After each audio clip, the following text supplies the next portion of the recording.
NDP parade, which usually has a show component and a parade and ceremony component. We've always combined it.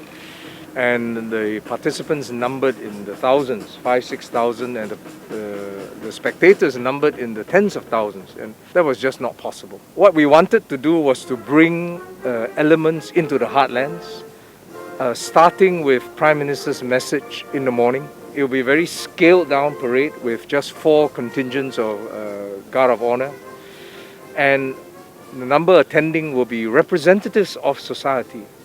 Instead of the tens of thousands, we will have about 150 members, 50 from government and 100 from the people sector and the population. Even though we have scaled down and we have 4 contingents of Guard of Honour, I mean that's still numbering in the hundreds. And they have been exercising a very strict discipline in terms of cohorting, in terms of ensuring that they themselves are well and that they have kept themselves free from infection, but we are always monitoring it. I have been through as a reserve parade commander last year with a full parade also in front of Padang, and this year is also very special because I get to come back to Padang, and this is where our first parade after our independence started in 1966.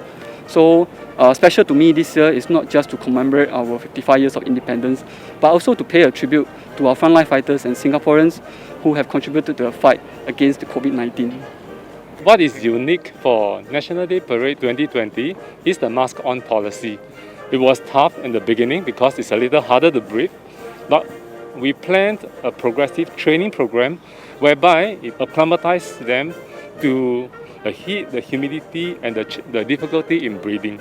NDP this year, we started training a bit later, so we have had a shorter runway to actually go train ourselves to the level of proficiency and coordination we need to execute the entire parade.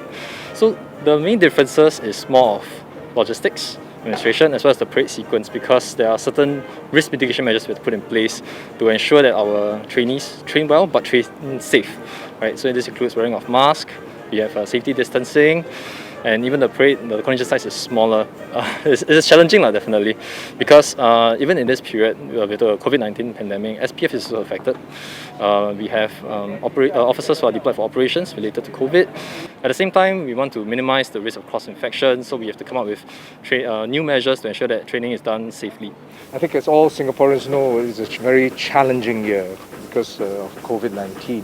We have to stand together and send a very strong message as Singaporeans that no matter what comes, rain or shine, virus or no virus, that our resolve to celebrate our National Day as one nation, our resolve to overcome our difficulties, and that's what National Day parades mean, and that's what they have meant since ever since our independence 55 years ago.